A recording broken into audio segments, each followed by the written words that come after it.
दिन में 2 बार अगर आप शौच के लिए जा रहे हैं तो ये सामान्य है, नॉर्मल है, माने आपको कुछ तकलीफ नहीं। अगर एक दिन में 2 बार आप जा रहे हैं, वो 2 बार हो सकती है आपके शरीर के हिसाब से, हो सकता है सुबह और शाम आप जाएं, कोई लोगों को सुबह और दोपहर भी हो सकती है, कोई लोगों को सुबह सुबह भी 2 बार हो सकता है ऐसी स्थिति। तो वो कहते हैं 2 बार तक तो सामान्य है। 3 बार जब आप करेंगे 2 से 3 तो वो कहते हैं थोड़ा असामान्य है, और 3 के बाद तो जाना ही नहीं है।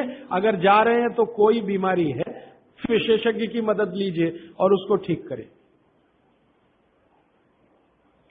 तो मल के वेग को ना रोकें, मूत्र के वेग को ना रोकें, जमाई आ रही है तो ना रोकें, हंसी आ रही है तो ना रोकें, प्यास लग रही है तो कभी भी अपने को ना रोकें।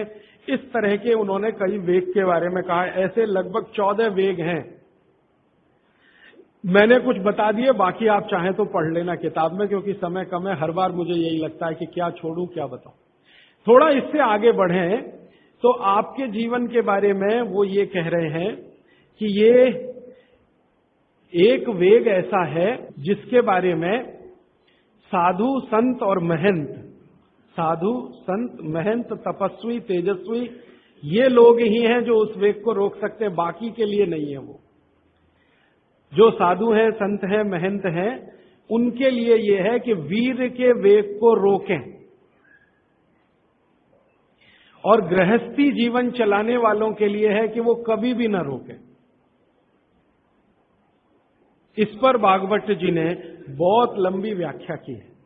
साधु संत महंत महाराज साहब ब्रह्मचारी तेजस्वी तपस्वी, इस तरह के लोगों के लिए उन्होंने निर्देश किया है कि वो जरूर अपने वीर के वेग को रोकें, और अगर नहीं रोक पाते हैं तो उनकी साधुता, उनकी सन्यासी होने की बात वो कमजोर पड़ती है। और आप जैसे लोग जो गृहस्थी का जीवन जी रहे हैं, उनके लिए वीर के वेग को रोकना बहुत ही खतरनाक है। माने इसको उन्होंने काम वेग करके कहा है। काम वेग गृहस्थ लोगों को कभी रोकना नहीं चाहिए, और साधु संतों को हमेशा तपस्या करके उस पर कंट्रोल करने के लिए ही प्रयास करना चाहिए।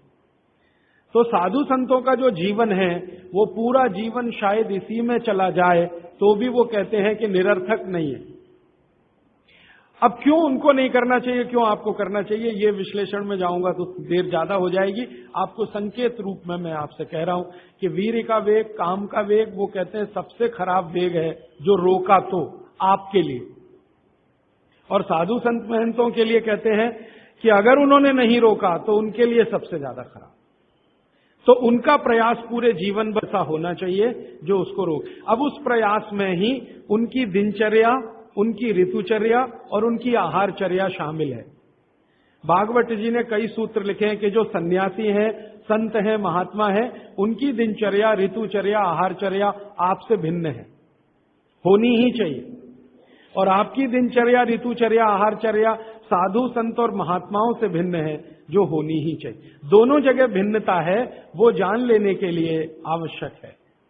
तो हम कहते हैं ना, साधु संत और सन्यासियों के भोजन तीखे मसाले वाले ना हो, एकदम सादगी पूर्ण हो, ज्यादा उसमें घी तेल ज्यादा इस्तेमाल ना हो, वगैरह वगैरह।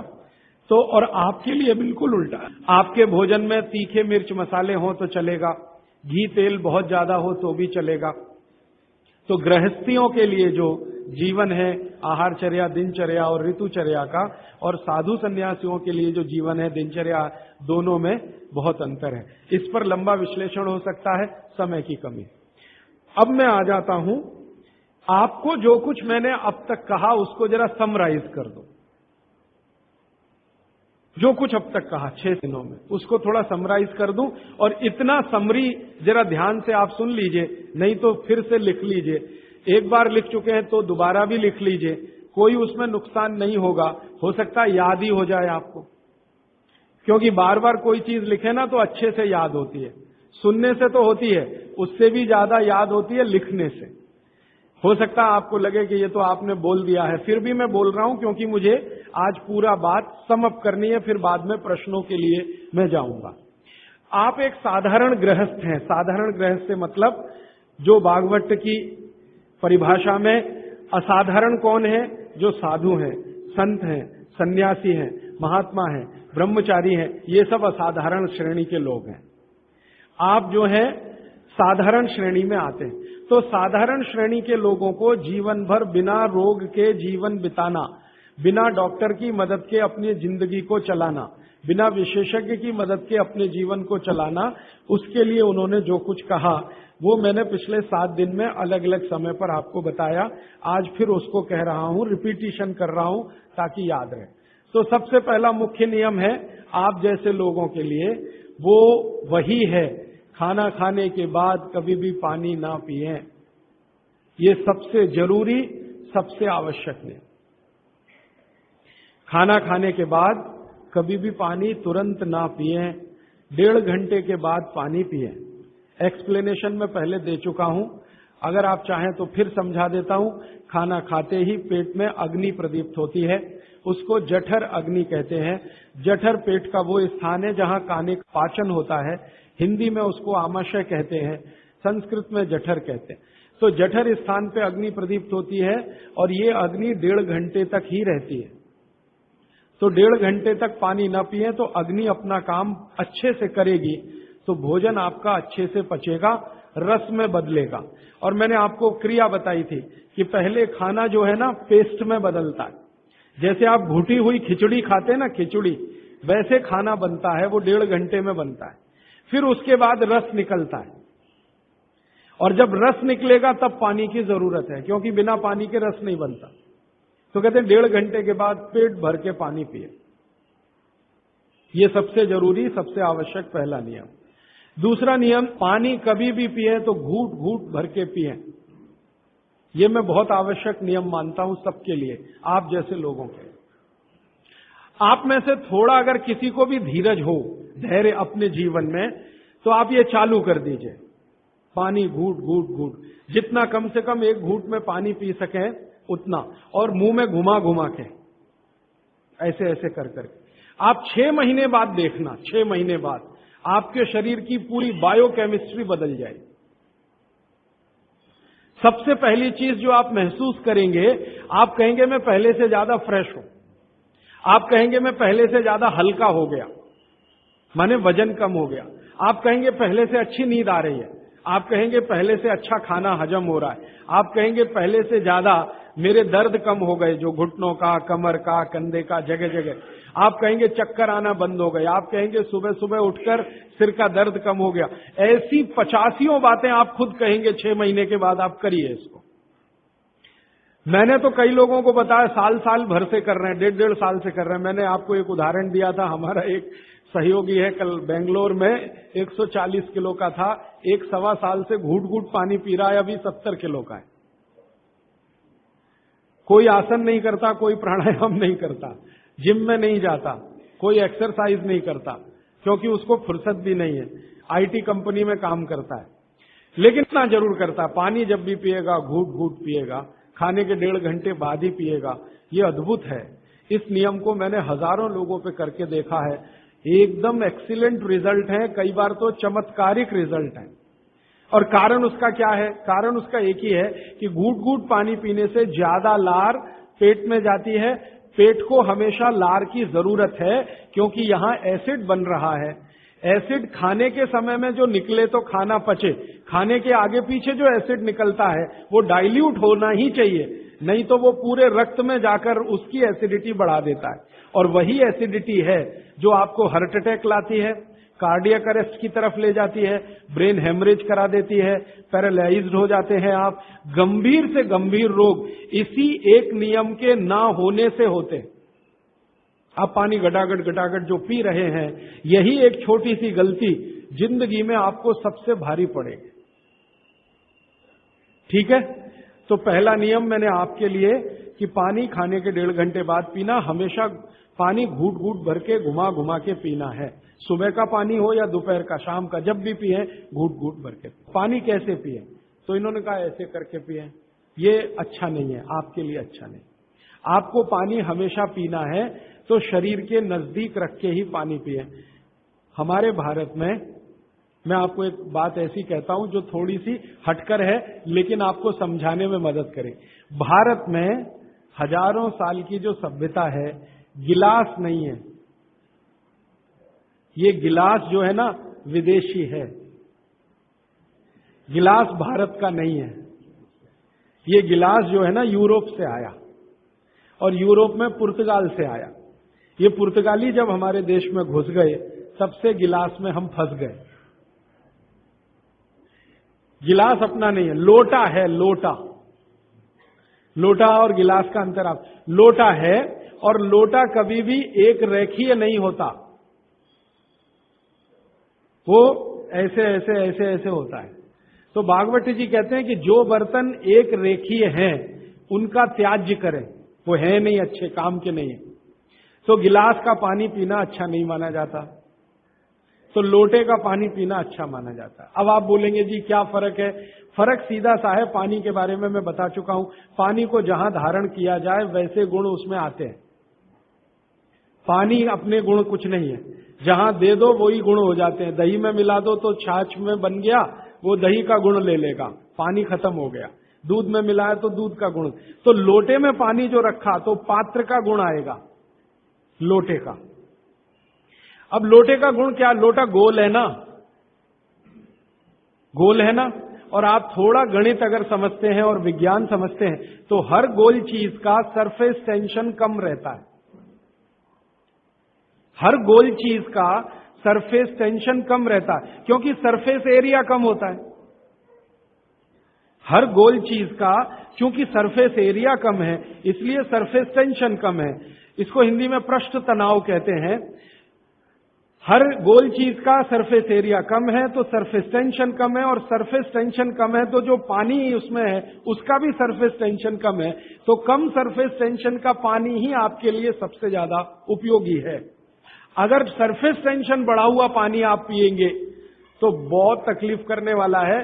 सरफेस टेंशन बढ़ी हुई कोई भी चीज आप खाएंगे तो तकलीफ करने वाली है, क्योंकि उसमें शरीर को तकलीफ देने वाला एक्स्ट्रा प्रेशर आता है। तो गिलास का पानी और लोटे के पानी में जमीन आसमान का अंतर। इसी तरह से कुएं का पानी, कुआं गोल है ना, सबसे अच्छा। ये सारे साधु संत कुएं का ही पानी पीते हैं, आप जानते हैं। ना मिले तो बिहार कर जाते हैं, जहां कुआं मिलेगा वहां पिएंगे। देखा है ना आपने साधु संत, वो कुएं का पानी उनके लिए सर्वश्रेष्ठ है, क्योंकि कुआं गोल है, कुएं की सरकमफरेंस कम है और सरफेस एरिया कम है, इसलिए सरफेस टेंशन कम है। और सरफेस टेंशन कम होने से क्या होता है? पानी का एक गुण बहुत लंबे समय तक जीवित रहे। पानी का सबसे बड़ा गुण है सफाई करना। अब आपके लिए वो गुण कैसे काम में आ रहा है वो जरा देखिए। आपकी बड़ी आंत है और छोटी आंत है, आप जानते हैं कि उसमें मेम्ब्रेन है, कचरा उसी में जाके फंसता है, तो इसको निकाल निकाल के बाहर लाना पड़ता है। ये तभी संभव है जब सरफेस टेंशन कम वाला पानी आप पी रहे हैं। तो अगर सरफेस टेंशन बढ़ा हुआ पानी है तो ये कचरा बाहर नहीं निकालेगा। मैं इसको एक दूसरे तरह से समझाता हूं, कॉम्प्लिकेशन है लेकिन सरल समझा रहा हूं। आप एक एक्सपेरिमेंट करिए, आज घर जाइए और दूध लेके चेहरे पे लगाइए थोड़ी देर, और 5 मिनट बाद रुई से पोंछिए, तो रुई काली हो गई है ना।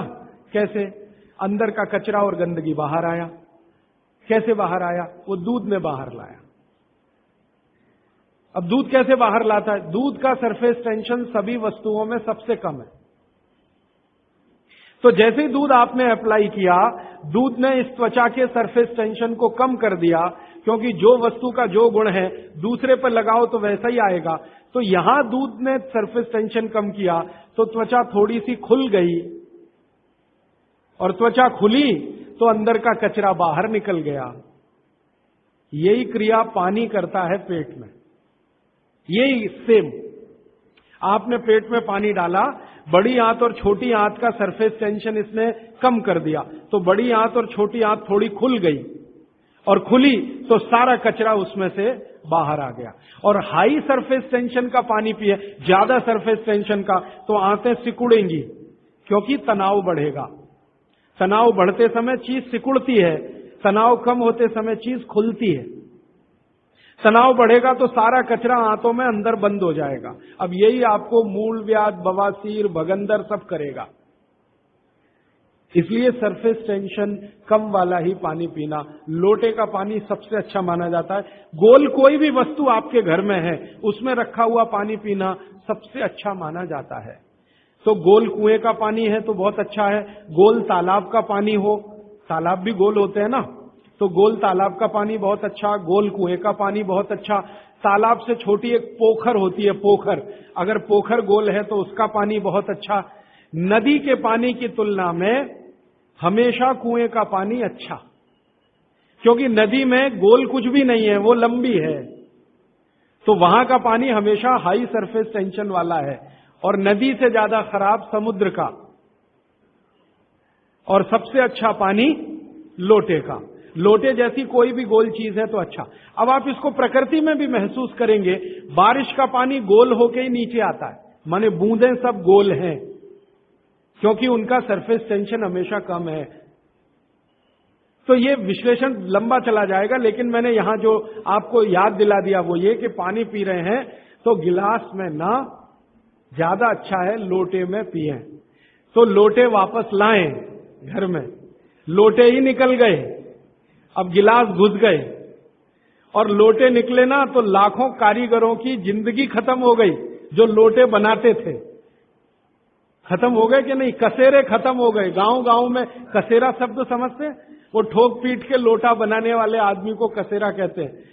वो पीतल के लोटे बनाते थे, कांसे के लोटे बनाते थे, सब मर गए बेचारे हमारे गिलास के चक्कर में।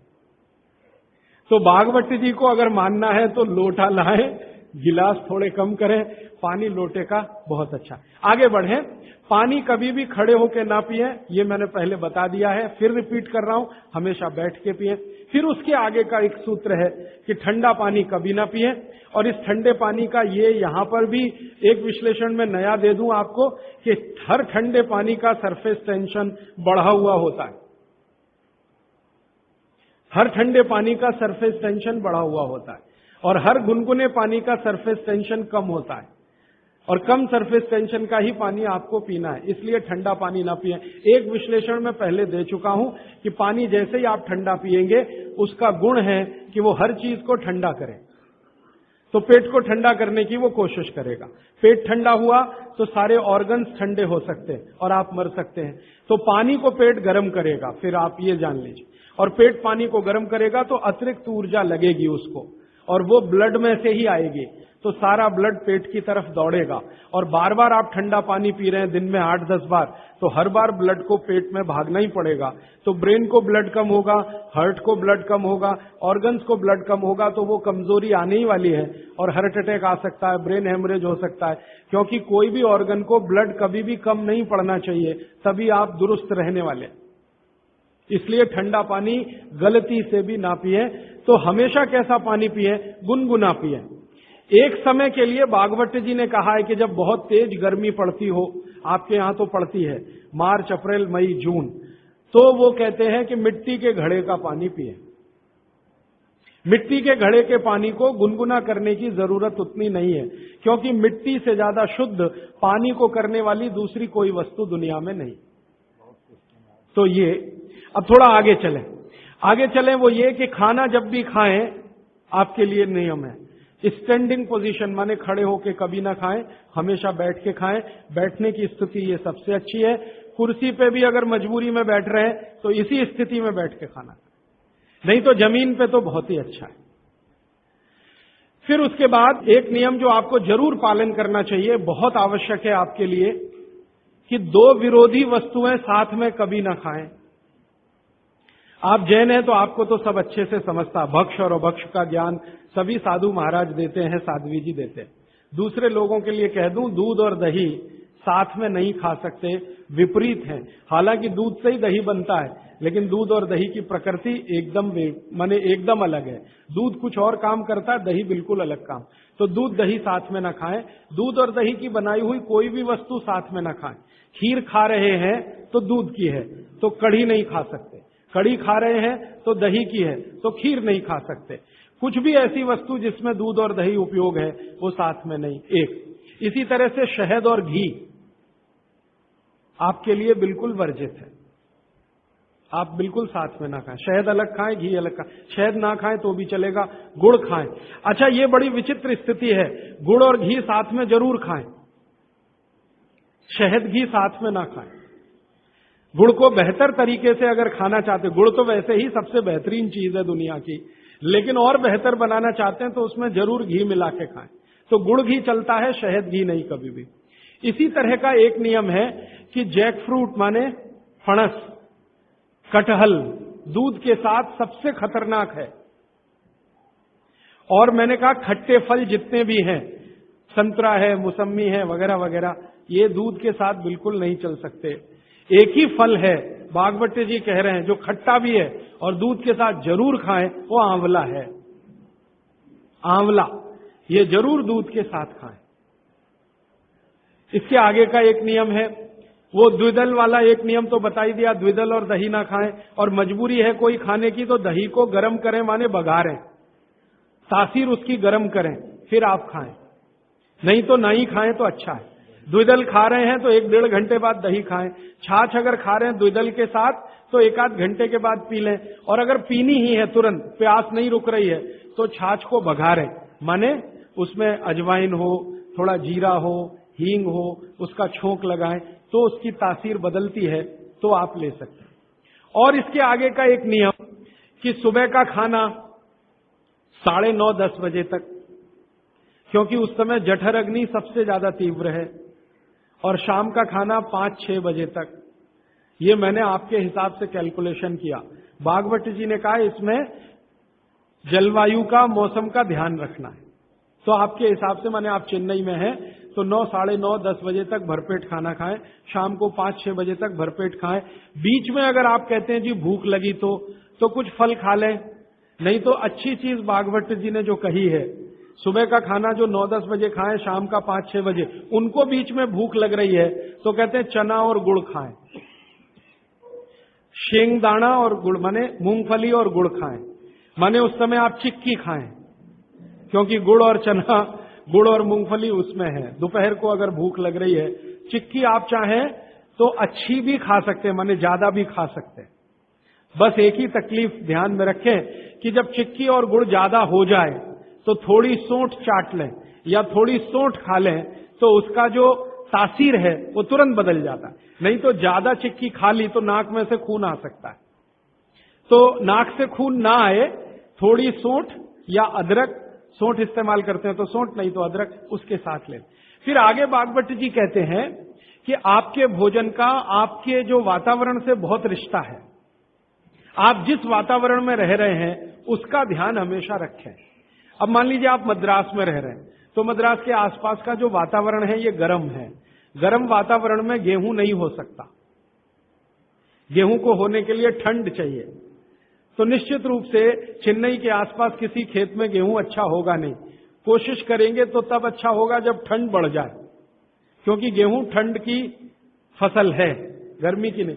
गर्मी की फसल जो है वो चावल है, धान है, चावल है, बाजरा बहुत गर्मी की फसल है।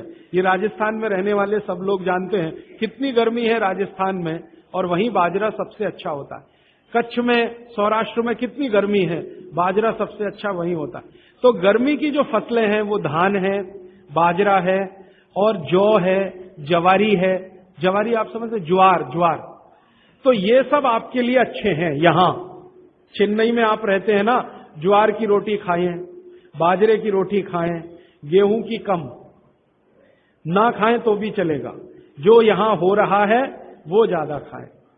अब आप बोलेंगे गर्मी में भी बाजरे की रोटी खाएं, ना खाएं, क्योंकि बाजरा वैसे तो गर्म है, लेकिन गर्मी में भी खाना है। मान लो आपको स्वाद है, छूट नहीं रहा है, जगह छूट गई है, स्वाद नहीं छूटता। मन हमारा अभी भी राजस्थान में है या कच्छ में है या सौराष्ट्र में, कुछ मजबूरी है कि हम यहां रह रहे हैं। अगर ये मजबूरी खत्म हो जाए तो आप सब भागेंगे यहां से।